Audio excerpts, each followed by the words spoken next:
समझ करके मांगो।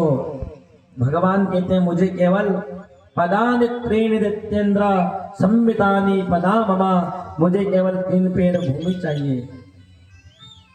राजा बलि ने कहा तुम्हारी जहां से इच्छा हो वहां से ले लो। कहा नहीं राजन संकल्प करो। अब जैसे ही संकल्प की तैयारी हुई, देखते हो कि गुरु शुक्राचार्य आ गए।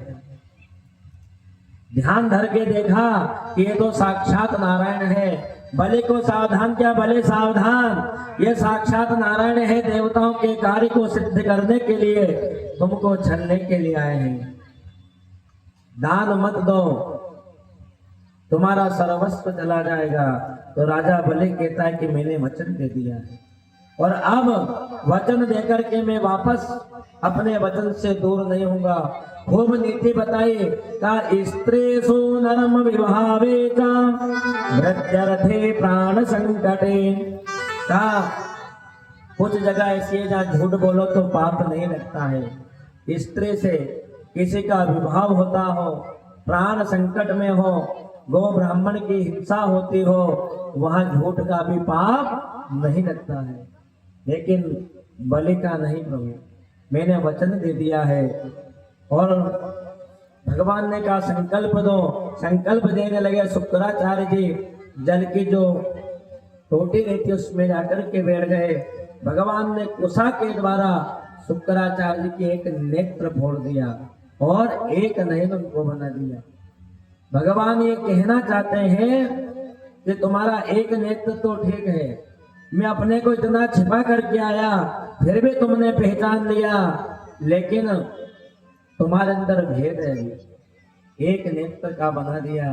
संकल्प हुआ, जैसे ही संकल्प पूर्ण हुआ भगवान वामन से विराट बन गए और एक पैर धरती पर रखा तो नीचे के 7 तल, तल वितल सुतल तलातल रसातल और पाताल को नाप लिया।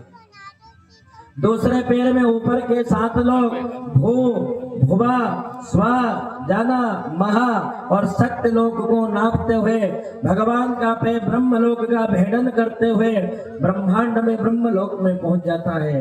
वहां पर ब्रह्मा जी आए हैं। तुरंत भगवान के पैर धोए और उस जल को अपने कमंडल में धारण कर लिया। और वही जल जब राजा भगीरथ ने तप करा, तब माँ गंगा के रूप में जगत का कल्याण करने के लिए माँ गंगा के रूप में हमारे बीच विद्यमान है।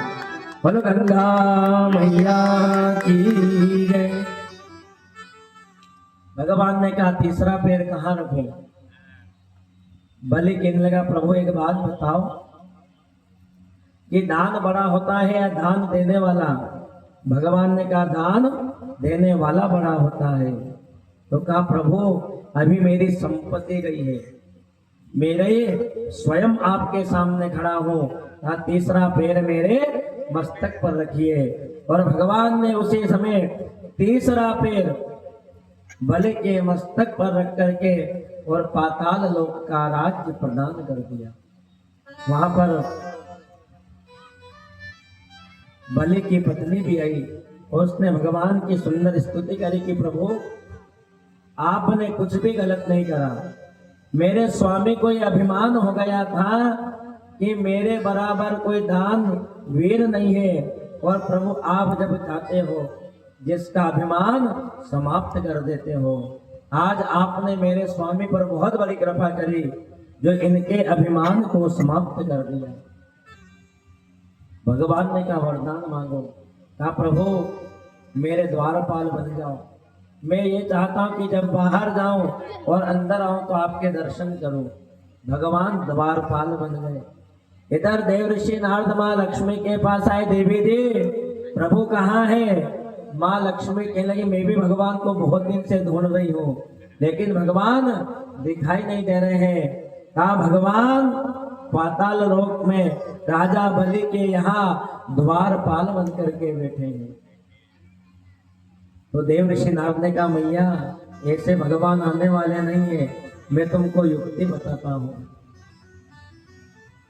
आप जो है बहन बन करके जाओ और राजा बलि को अपना भाई बनाओ और दक्षिणा में अपने पतिदेव को लेकर के आओ।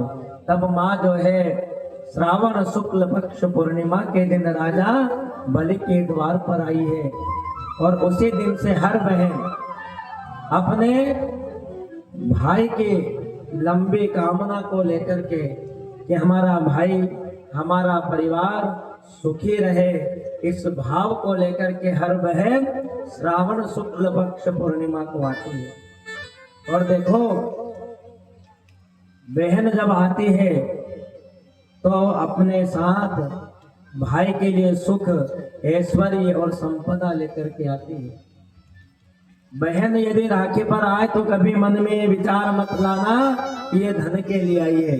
बहन प्रति वर्ष जितने उपवास करती है, व्रत करती है, तो भगवान से यही प्रार्थना करती है कि भगवान मेरा भाई मेरा परिवार सलामत रहे, ताकि मैं उनके द्वार पर जाती रहूं, क्योंकि मायके से ही जो है सुख शांति मिलती है। इसलिए बहन, और देखो बहन का कितना त्याग है। बहन अपने भाई के पास जब राखी बंधन करने आती है तो मन में भाव आता है कि भैया के बात बताओ मेरा घर कहाँ है, क्योंकि जब तक बेटी पिता के घर रहती है तो हम क्या कहते हैं कि इसको एक दिन पराये घर जाना है। जैसे बेटे का जन्म हुआ और हम कहने लग जाते हैं कि पराये घर जाना है, और जब विवाह होकर के ससुराल चले जाती है तो वहाँ सास ससुर परिवार के लोग क्या कहते हैं, पराये घर से आइए। तो वो बहन कहती भैया यहाँ भी मैं पराई थे और वहाँ भी पराई थे, तो मेरा घर कौन सा है। वो बहन अपने हृदय पर कितना कुछ सहन करती है। और देखो बेटी साधारण नहीं होती है। पिता माता पिता का जितना ध्यान बेटी रखती उतना बेटा नहीं रखता है। इसलिए बेटी सर्वाधिक पिता से प्यार करने वाला यदि कोई है तो वो है बेटी।